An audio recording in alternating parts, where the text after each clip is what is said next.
തിലകം തിരുവനന്തപുരത്ത്. തൃശ്ശൂർ എടുക്കുക കഴിഞ്ഞുള്ള മറ്റൊരു തിലകമണിയും തിരുവനന്തപുരത്ത് ഉറപ്പായിട്ടും.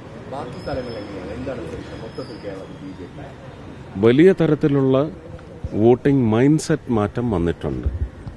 ഞങ്ങളുടെ സ്പെക്യുലേഷനും കാൽക്കുലേഷനും എല്ലാം അതിൽ തന്നെയാണ്. വികസനോന്മുഖമായ പ്രചരണം എന്ന് പറയുന്നത് ഞങ്ങളുടെ ഇലക്ഷൻ എല്ലാവരും ചെയ്യുന്നത് പോലെ തന്നെ ചെയ്തതാണ്. പക്ഷേ ജനങ്ങൾക്ക് ആ നോട്ടം വന്നിരിക്കുന്നു.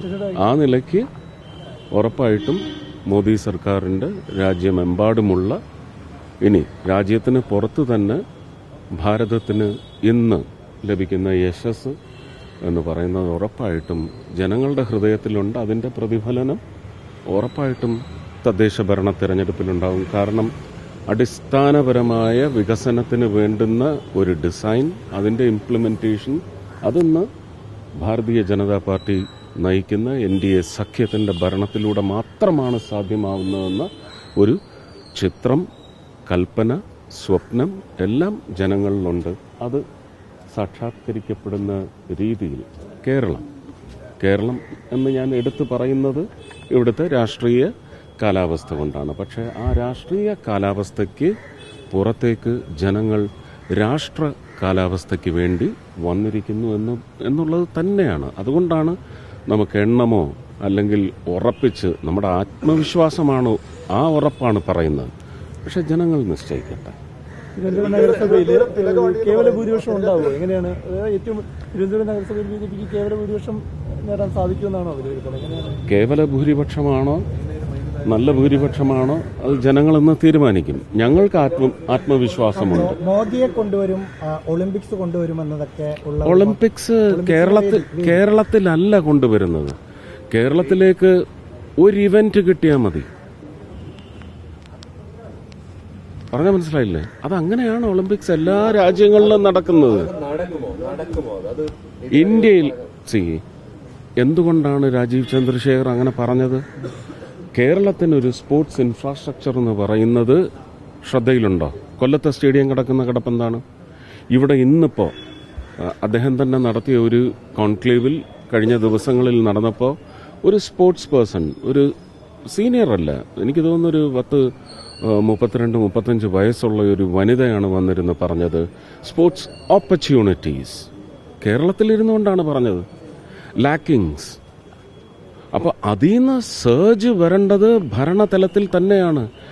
സെൻട്രൽ സ്റ്റേഡിയത്തിൻ്റെ അവസ്ഥയെക്കുറിച്ച് പറഞ്ഞു. ഒരു പൊളിറ്റിക്കൽ എക്സസൈസ് അവിടെ നടക്കുന്നതിന് ശേഷം ഉറപ്പായിട്ടും ട്രെയിനിങ്ങിനും പ്രാക്ടീസിനും അനുവദിക്കപ്പെട്ടിരിക്കുന്ന ഒരു മേഖലയിൽ ഇതേ രാഷ്ട്രീയക്കാർ, വികസനത്തിന് വേണ്ടി ശബ്ദമുയർത്തുന്ന രാഷ്ട്രീയക്കാർ എന്തുകൊണ്ട് അടുത്ത അവകാശിക്ക് അടുത്ത ദിവസം അത് ഒഴിച്ചിട്ട് കൊടുക്കുന്നില്ല? പക്ഷെ രാജ്യത്തിനൊരു ഒളിമ്പിക്സ് രാജ്യത്തിന് പോലും കിട്ടിയിട്ടില്ല എന്നതൊരു പ്രശ്നമില്ല. അങ്ങനല്ലേ? ഇനി അങ്ങോട്ടുള്ള രാജ്യങ്ങൾക്ക് എത്ര പേർക്ക് കിട്ടി? അങ്ങനെയാണോ? ഫിഫ ആയാലും ഓരോ രാജ്യങ്ങളും അവരുടെ കരുത്ത് വ്യക്തമാക്കി അറിയിക്കും. ഞങ്ങൾക്ക് ഇന്ന കമ്പോണൻസ് ഉണ്ട്. ആ കമ്പോണൻസിൻ്റെ കമ്പാരിറ്റീവ് സ്റ്റഡിയൊക്കെ നടത്തിയിട്ടാണ് ഒളിമ്പിക് അസോസിയേഷൻ ഇത് കൊടുക്കുന്നത്. ഇന്ത്യക്ക് അതിനുള്ള പ്രാപ്തിയുണ്ടോ എന്ന് പറയുന്ന അൾട്ടിമേറ്റ് പരിശോധനയ്ക്ക് ശേഷം മാത്രമാണ്. കമ്പീറ്റ് ചെയ്യുന്ന രാജ്യങ്ങളിൽ ആർക്കെങ്കിലും മുൻഗണനയുണ്ടെങ്കിൽ അവർക്ക് പോകും. അതുകൊണ്ടാണ് വ്യക്തമായിട്ട് ഇതൊരു കാഴ്ചപ്പാടുണ്ടെങ്കിൽ മാത്രമേ പറയാൻ പറ്റൂ. ഉറപ്പായിട്ടും ജനങ്ങൾക്കതേ ഉള്ളൂ. വിശ്വാസ സംരക്ഷണം എന്ന് പറയുന്നത് വിശ്വാസികൾ നോക്കിക്കൊള്ളും. ആ വിശ്വാസികളുടെ കരുത്ത് വോട്ടിങ്ങിൽ വരും. മറ്റൊരു കാര്യം, താങ്കളുടെ ഒരു സഹപ്രവർത്തകനെ ഒരു കേസിൽ നിന്ന് ദിലീപിനെ ഇന്നലെ വെറുതെ വിട്ടു. സോറി, അത് കോടതി തീരുമാനിച്ചോളും. ഞാൻ 2017 ഇത് തന്നെയാണ് പറഞ്ഞത്. കോടതി തീരുമാനിക്കട്ടെ. കോടതി തീരുമാനിച്ചു കഴിഞ്ഞു. കോടതി തീരുമാനിക്കട്ടെ. ആയിട്ടില്ലല്ലോ. തീരുമാനിച്ചു കഴിഞ്ഞു. ഇല്ല, ഫൈനൽ വിധി വന്നിട്ടില്ലല്ലോ. ഫൈനൽ വിധി വന്നിട്ടില്ല.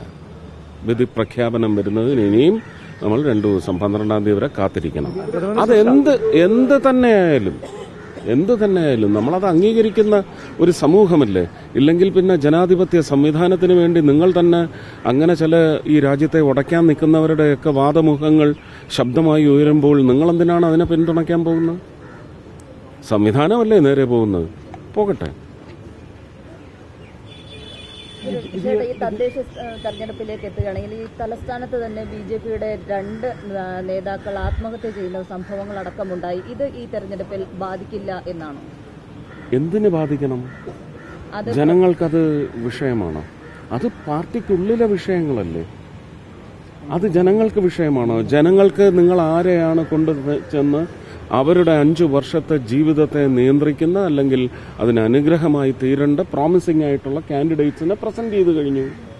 പക്ഷേ അത് പ്രവർത്തകർക്കിടയിൽ തന്നെ വലിയ രീതിയിൽ അതൃപ്തിയുണ്ട്. കാരണം അതുമായി ബന്ധപ്പെട്ട്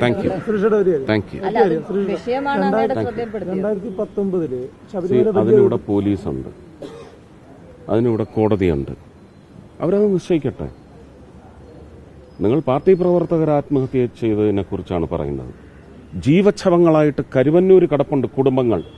അന്വേഷിച്ചോ നിങ്ങൾ?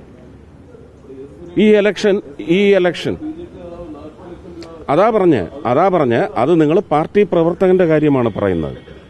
കരുവന്നൂർ, മാവേലിക്കര, അങ്ങനെ ഏത് പാർട്ടിക്കാർ നടത്തുന്ന കോപ്പറേറ്റീവ് സെക്ടറിൽ ബാങ്ക് ആയാലും ശരി തന്നെ ഷുഡ് ബി അണ്ടർ സ്കാനർ.